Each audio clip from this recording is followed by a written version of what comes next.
여호와께서 호렙산 불길 중에서 너희에게 말씀하시던 날에 너희가 어떤 형상도 보지 못하였은즉 너희는 깊이 삼가라.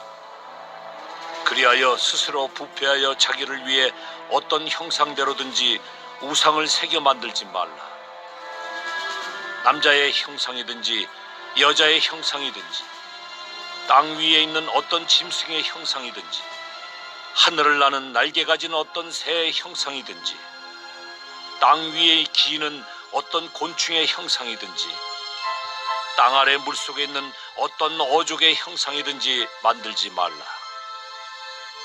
또 그리하여 네가 하늘을 향하여 눈을 들어 해와 달과 별들 하늘 위의 모든 천체 곧 너희의 하나님 여호와께서 천하 만민을 위하여 배정하신 것을 보고 미혹하여 그것에 경배하며 섬기지 말라.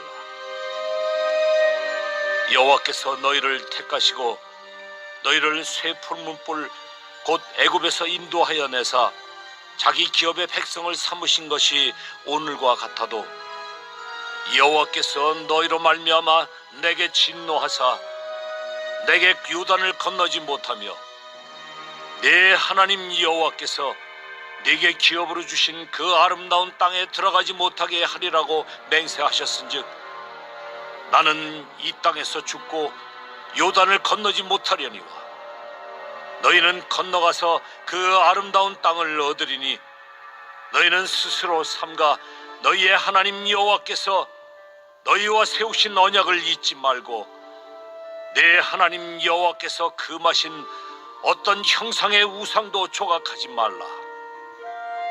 내 하나님 여호와는 소멸하는 불이시오 질투하시는 하나님이시니라. 네가 그 땅에서 아들을 낳고 손자를 얻으며 오래 살 때에 만일 스스로 부패하여 무슨 형상의 우상이든지 조각하여 내 하나님 여호와 앞에 악을 행함으로 그의 노를 일으키면 내가 오늘 천지를 불러 증거를 삼노니 너희가 요단을 건너가서 얻는 땅에서 속히 망할 것이라. 너희가 거기서 너희의 날이 길지 못하고 전멸될 것이니라.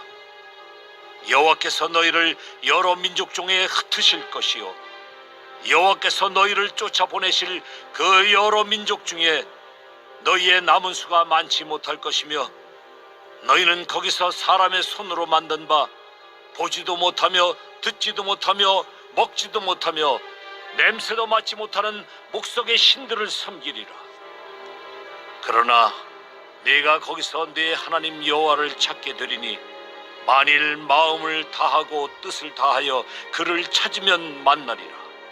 이 모든 일이 네게 임하여 환난을 당하다가 끝날에 네가 네 하나님 여호와께로 돌아와서 그의 말씀을 청종하리니 네 하나님 여호와는 자비하신 하나님이심이라.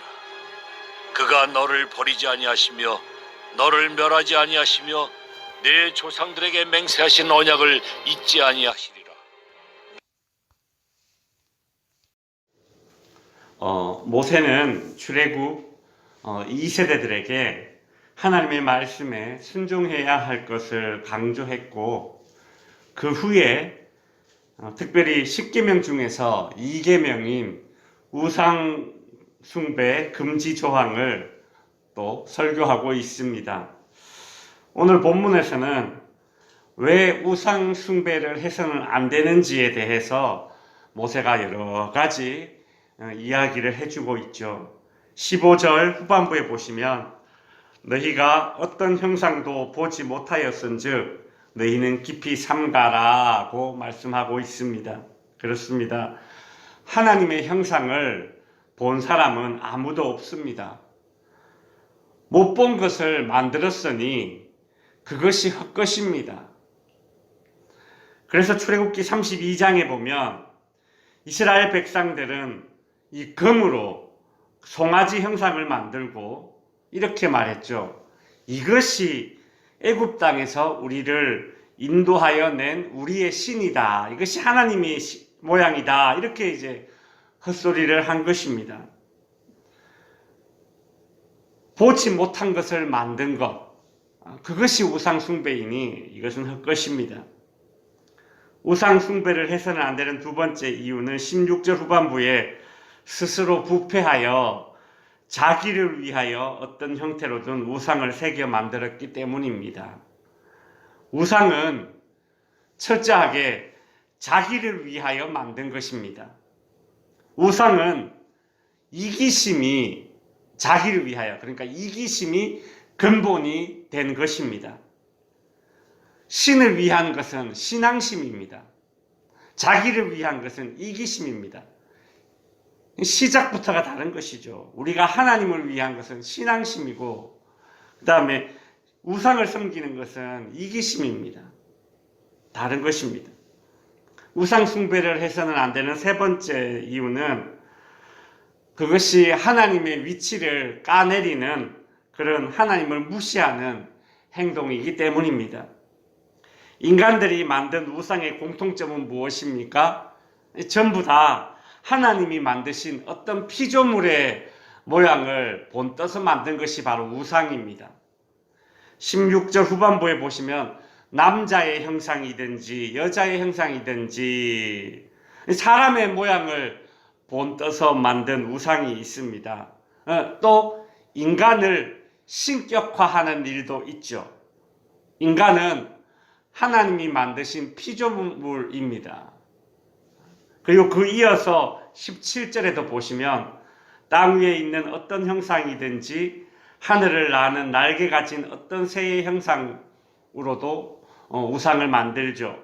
소나 코끼리 등 이런 동물 모양의 우상을 만들어 놓고 그것을 신이라고 섬기는 사람들이 있습니다. 또 독수리나 새의 모양을 본떠서 그것을 이제 신이라고 우상이라고 섬겼죠. 대표적인 예가 이스라엘 백성들이 이집트에 있을 때 그들이 섬겼던 호루스라는 우상은 새의 모양을 하고 있는 우상이었습니다. 18절에 보시면 땅 위에 기는 어떤 곤충의 형상이든지 땅 아래 물속에 있는 어떤 어족의 형상으로도 또 우상을 만드는데 이것도 또한 이집트에 나와 있는 그런 신들입니다. 이집트의 우상 중에 풍뎅이 모양을 하고 있는 이 벌레 모양을 하고 있는 신도 있고 특히 땅에 기는 것 중에 뱀 모양의 신이 많이 있습니다. 그리고 가나안 땅에 살고 있는 블레셋 족속 중에 다곤이라고 불리는 신은 물고기 모양의 신이었습니다. 또 19절에 보시면 해와 달과 별들, 하늘 위의 모든 천체 모양을 본따서 그것을 또 신이라고 섬기기도 하였죠. 이집트에서 제일 추앙받는 신이 라라고 불리는 태양신이었습니다. 이 태양은 이집트에서 뿐만이 아니라 전 세계적으로 여러 부족이나 나라에서 고대의 신으로 숭배받던 것이 바로 이 태양이었습니다. 출애굽한 이스라엘 백성들도 마찬가지였죠. 처음 만든 우상이 송아지 모양이었습니다. 그래놓고서는 이것이 애굽에서 우리를 인도하여 낸 신이다 라고 하였습니다. 우상 숭배는 창조자이신 하나님을 피조물의 위치로 끌어내리는 행동입니다. 그러니 당연히 이것이 금지되어야 할 죄악입니다. 24절부터 27절까지는 우상 숭배를 할 때에 받게 될 징벌들이 이제 언급되고 있습니다. 26절 후반부에 보시면 너희가 요단을 건너가서 얻는 땅에서 속히 망할 것이다 라고 하죠. 또 27절에 보시면 여러 민족 중에 흩어질 것이다 이제 그렇게 이야기하고 있습니다. 사람들이 이기심을 가지고 어떻게 한번 잘 살아보겠다고 우상을 섬기는데 그 결과는 오히려 속히 망한다 그리고 흩어진다 라는 것이죠. 우상 숭배는 인간들에게 축복을 가져다 주는 것이 아니라 축복을 앗아가는 행동이 바로 우상 숭배입니다. 인간들은 어리석고 탐욕스러워서 우상 숭배의 유혹에 너무 쉽게 빠지지만 또 하나님은 그런 인간들에게도 또 회복의 기회를 주십니다. 오늘 본문 29절에 보시면 그러나의 은혜가 있습니다. 그러나 네가 거기서 네 하나님 여호와를 찾게 되리니 만일 마음을 다하고 뜻을 다하여 그를 찾으면 만나리라. 그렇게 이야기하고 있죠. 우상 숭배를 하다가 하나님의 징계를 받고 고통스러워할 때에 그때에 너희가 나를 찾으면 내가 너희를 만나줄 것이다 라고 이야기하고 있습니다. 아무리 우상 숭배를 해도 그 우상들은 우리를 만나주지 않지만 그때에 우리가 돌이키고 하나님을 찾으면 하나님은 우리를 만나주신다 라고 이야기하죠. 바로 우상과 하나님의 가장 큰 차이가 우리를 만나주시는 하나님이십니다. 살아계신 하나님이시기 때문에 그렇죠. 참신이기 때문에 그렇습니다. 말씀을 정리하겠습니다. 오늘 본문은 거짓 신, 우상을 숭배하는 행동에 어리석음을 고발하고 있습니다. 우상 숭배, 즉 거짓 신을 사랑하는 인간의 어리석음과 이와 대조적으로 그러한 인간들에게도 회복의 기회를 주시는 참신 되시는 살아계신 하나님의 사랑이 오늘 본문에 잘 대비되고 있습니다. 성도 여러분, 오늘도 우리는 무엇을, 누구를 더 많이 사랑해야겠습니까? 세상에 많은 그런 거짓된 것들 중에서 그것들을 향해서 우리의 사랑을 허비하지 맙시다.